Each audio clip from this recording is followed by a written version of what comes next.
Hi, I'm John Stevenson, and we're going to be talking about the subject of canonicity in our ongoing series, How We Got Our Bible. The Greek word canon, in fact, the Hebrew word canon, you say, well, which is it, Greek or Hebrew? And my answer is both. It's one of those rare words that has the same meaning. It refers to a ruler. A ruler had to be unbendable. It had to be dependable as to its straightness. It could talk about a ruler that a builder would use.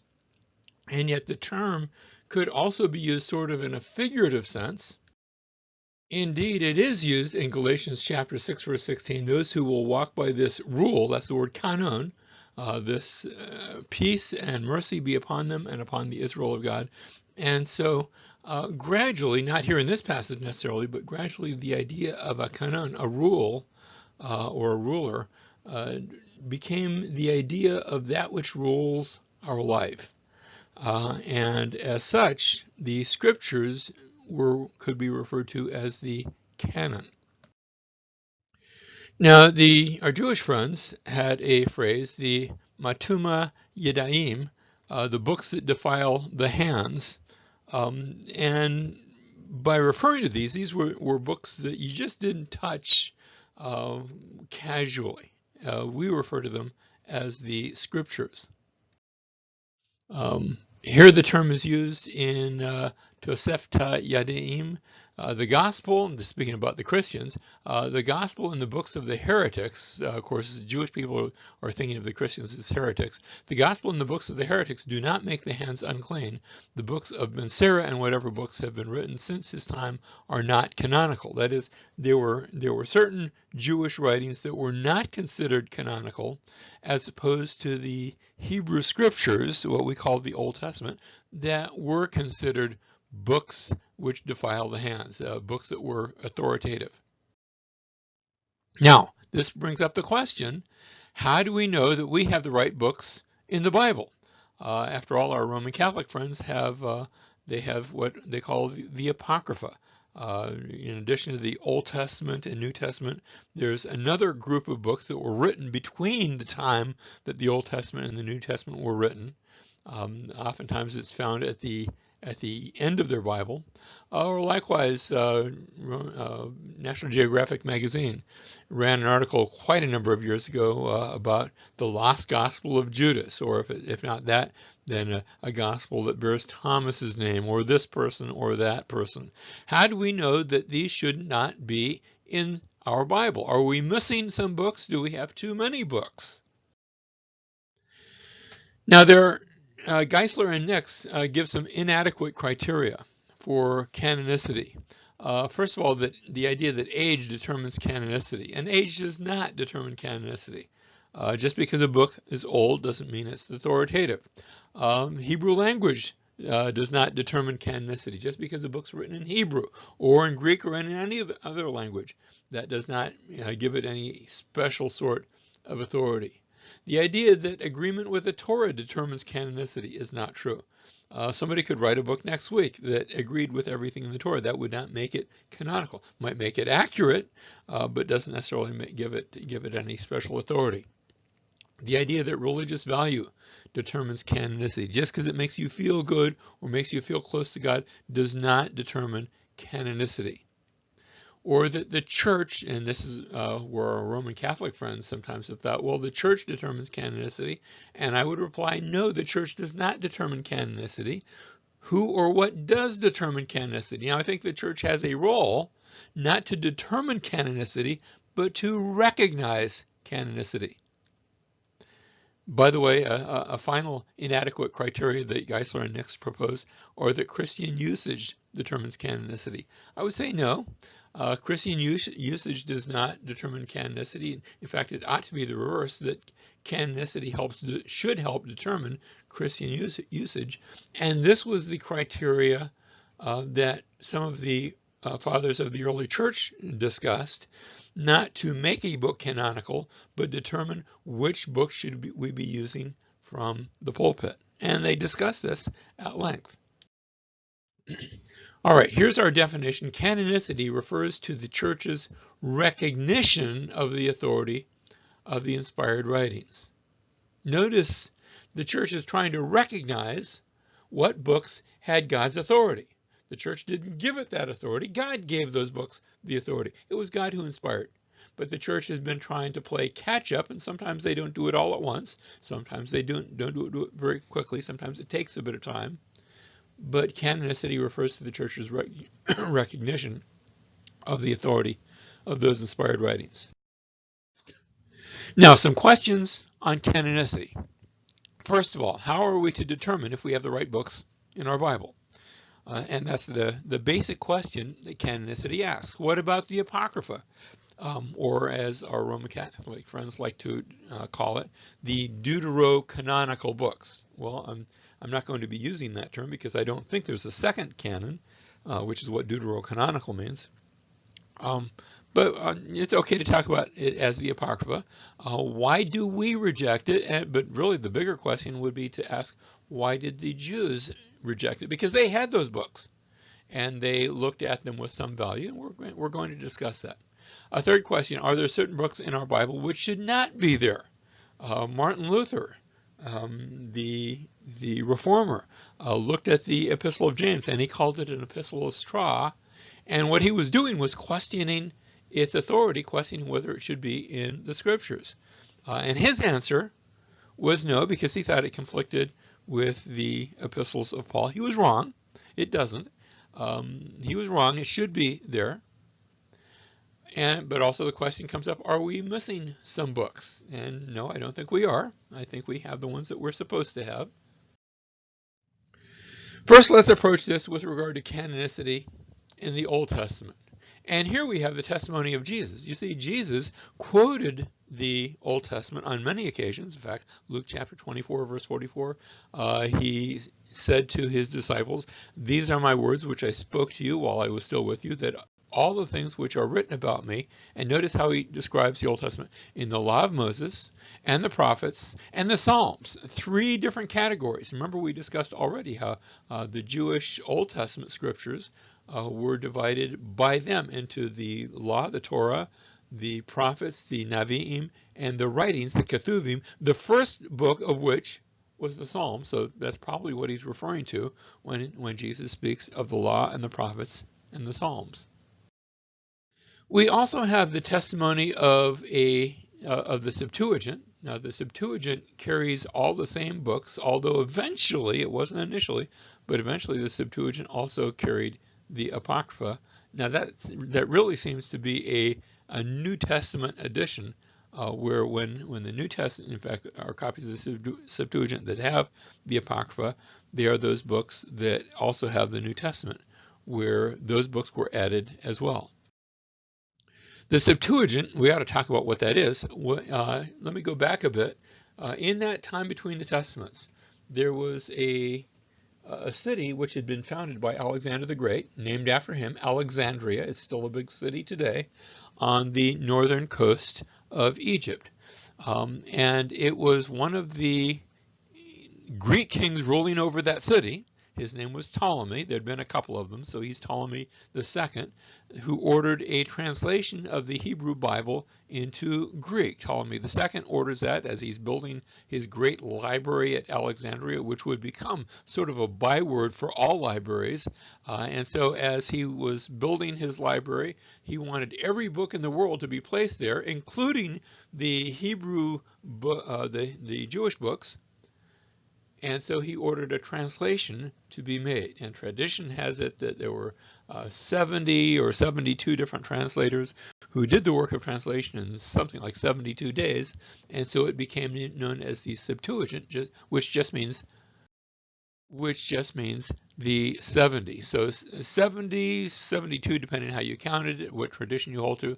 72 scholars, they translated the entire Old Testament. And then also eventually, they didn't do it initially because it hadn't been written yet, but eventually, not those 70, but others translated the Apocrypha as well into Greek. And so now I have the Hebrew Bible translated into the Greek language.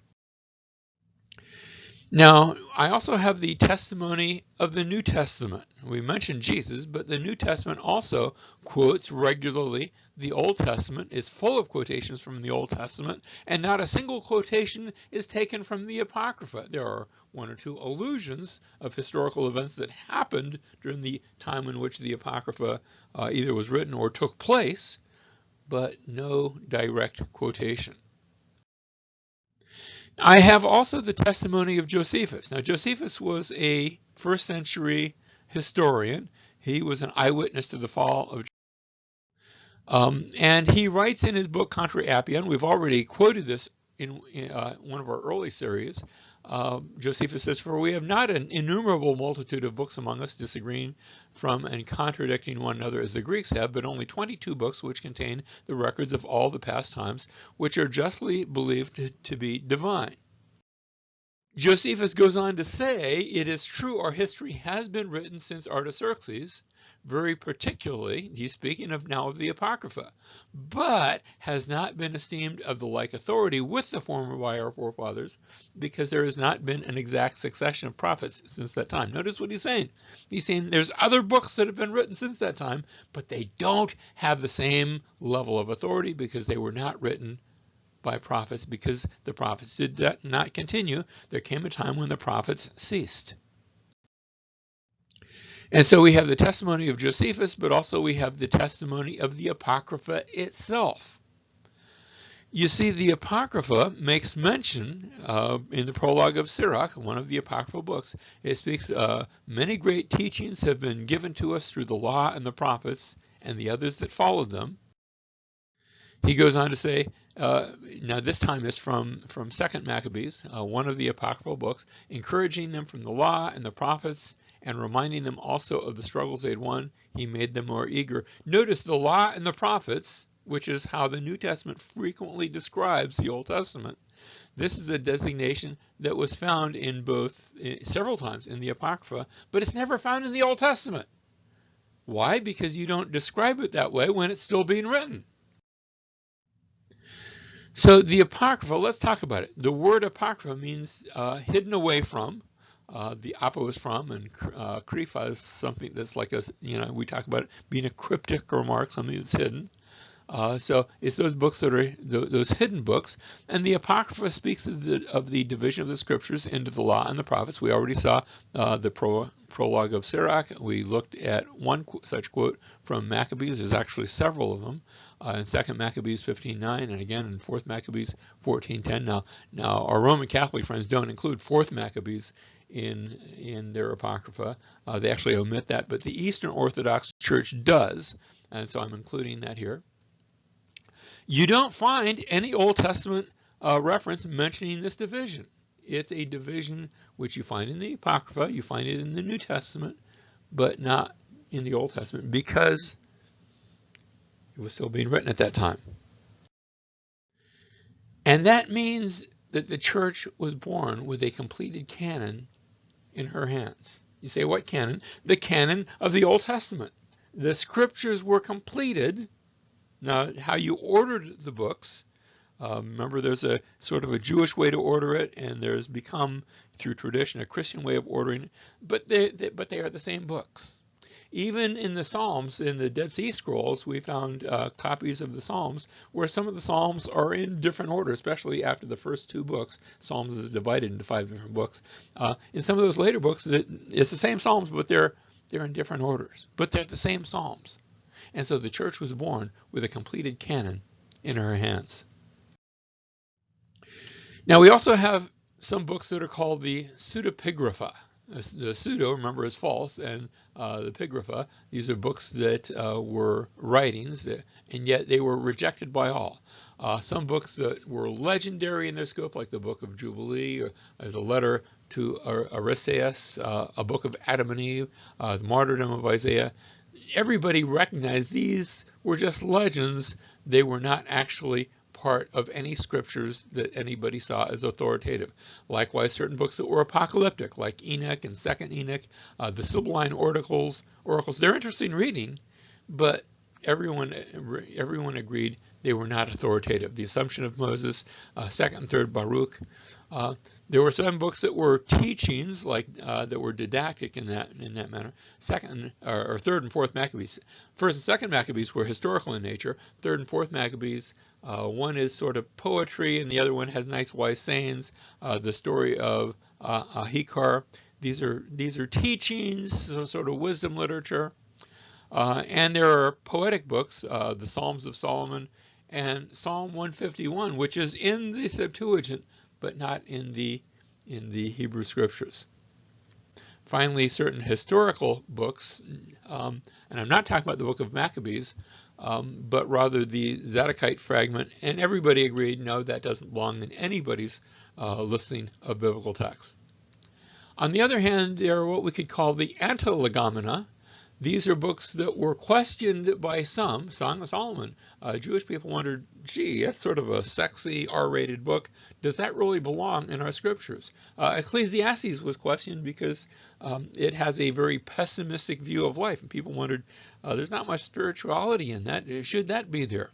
The book of Esther, which does not mention the name of God anywhere in the book. Now, God is there, but he's just not there by name. Ezekiel, people just scratched their heads and said, what on earth are those visions about? We don't get it. We don't know what to do with that. The book of Proverbs, there were a few that actually questioned, because who wrote them? Well, Solomon wrote some of them, but you have some when you get to chapter 25. These are the Proverbs collected by the men of Hezekiah. And then you have at the end, there's somebody named Agur who wrote some of them, and certain that are from a King Lemuel. Now we come to the New Testament canon.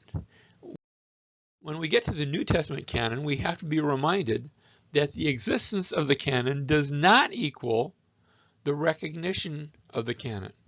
That is, the church, remember canonicity, is the church's recognition of the authoritative books, and yet God knew which books were authoritative before the church ever recognized it. The church has been playing catch up with God once those books were given. In the 2nd century, we have a manuscript. Now, our oldest copy of this dates to the 7th century, much later, but it's a copy of an earlier writing called the Muratorian Canon. Originally written in the latter part of the 2nd century, it's a partial list. It starts with Luke, but that's because we're missing the first page. And when it starts with Luke, it says, and Luke is the third gospel, which evidently is talking about Matthew and Mark being the gospels number 1 and 2. And so we can sort of put that together, even though our copy is partial. And it includes the Gospels, it includes the epistles of Paul, it includes the epistles of John and Jude, but there are certain things that it also includes. It includes a book of wisdom written by friends of Solomon in his honor. It mentions the Shepherd of Hermes with a disclaimer saying, but that's written more recently, and so that doesn't really count. So notice it's mentioning the books that are authoritative, but also mentioning some other good books, and yet with sort of a verbal question mark over it. It mentions the Apocalypse of John, but also mentions an Apocalypse of Peter, but then adds that the latter isn't received by everybody. And so there were question marks over that one as well. It goes on to say the blessed Apostle Paul himself followed the order of his predecessor John and wrote only 7 churches by name. Remember how the book of Revelation addresses 7 churches by name. And likewise, he mentions how Paul does the same thing. Corinthians, Ephesians, Philippians, Colossians, Galatians, Thessalonians, and Romans, and gives them in that order. I'm not sure if the order is meant to be chronological or topical. It doesn't really say. He goes on to say, besides these, there is one to Philemon, and one to Titus, and 2 to Timothy in affection and love, but nevertheless regarded as holy in the Catholic Church, and not talking about the Roman Catholic Church, but just the everybody church, in the ordering of churchly discipline. So the Muratorian canon recognized all the epistles of Paul. He goes on to say, or this list goes on to say, there's also circulated one to the Laodiceans and another to the Alexandrians, forged under the name of Paul, in regard to the heresy of Marcion, and there are several others which cannot be received by the church, for it is not suitable that gall be mixed with honey. So there were other books, but the Muratorian canon is saying, but we don't recognize those. They're forgeries. They're not acceptable. They're not accepted by the church. and this is in the 2nd century. It goes on to say the Shepherd, moreover, was written by Hermes quite recently in our time in the city of Rome, while his brother Bishop Pius sat in the chair of the church in the city of Rome, and therefore it too should certainly be read, but it cannot be read publicly to the people in church, for it is neither among the prophets, whose number is complete to the end of the time, nor among the apostles. So there's a distinction made. Look, it's okay to read other books, but not as scripture, not to read them from the pulpit of the church. And so a delineation is made between those books that are canonical and those that are just nice books. Now, some factors that necessitated a New Testament canon. First of all, the problem of heretics. Marcion's canon, for example, Marcion was a heretic in the 2nd century, and he had taken the Gospel of Luke, and he had taken 10 of the epistles of Paul, and he had cut them up and taken all the Old Testament references to them because he didn't believe in an Old Testament. He thought the God of the Old Testament was a different God and didn't want to include that. But notice, by doing so, he's giving testimony to the Gospel of Luke and the epistles of Paul, even though he's trying to cut up. You don't make a counterfeit of a bill that's not really a real bill. So here is Marcion in his false teaching, giving credence to the true books, or to several number of the true books of the New Testament. Second, there is the presence of other Christian writings. The fact that there were other Christian writings, and there were, that were not to be considered as canonical. This made it necessary to ask the question, well, which books are considered to be authoritative, and which books are just nice books, but they're not authoritative. The Didache was one of those books. It's a nice little book. It's sort of a new Christian's manual, and it tells you some things that Christians believe and what they ought to do, but it is not placing itself in the same level as that of Scripture. The epistles of Ignatius and other church fathers. Now, Ignatius actually mentions Paul and John and Peter. He says, look, those guys are apostles. I'm not on their level. They write Scripture, and you ought to listen to them, but you got to listen to me, but not on their level. I'm just commenting on some of the things that they said and did and taught. Another factor necessitating a New Testament canon, or another Christian writer, Irenaeus, points to a canon that includes the Shepherd of Hermes, but does not mention Hebrews. Remember, there were some books they questioned: Hebrews, 2 Peter, Philemon, 2nd, 3rd John. Another factor necessitating the question was persecutions against the church and specific laws by Rome against ownership of the scriptures. This brought up the question, for what books am I willing to die? If I'm going to die for owning a copy of the scriptures, unless I give them up, well, what about, there was a popular story, Felicitas and, what was her name? Persepolis, a letter between not a letter, but a story of two girls that are both martyred for their faith. It's a nice letter, but am I willing to die for owning that letter? Not necessarily. And so this brought up again the question of which books are authoritative. Now, the criteria for New Testament canonicity, the number one question for the New Testament that people ask, did it come from an apostle or somebody who had been deputized by an apostle? Did it have apostolic authority? Secondly, the question was also asked, was it consistent? And because of that, some people said, well, gee, what about James? Remember we talked about Martin Luther asked the question of James. Was it consistent with the other writings? Was it received by the churches? Not that reception of the churches made it canonical, but the churches had sought to receive those books that were considered authoritative. Which means that the church did not make certain books canonical, but the church did recognize certain books to be canonical, and that helped with that understanding of which books were from God. So you have we talked about these words with the Old Testament canon, but now we're going to talk about them with the New Testament canon. First, there were the homologomenon, those books that were accepted by everybody, unquestioned. The four Gospels, Acts pretty much was unquestioned.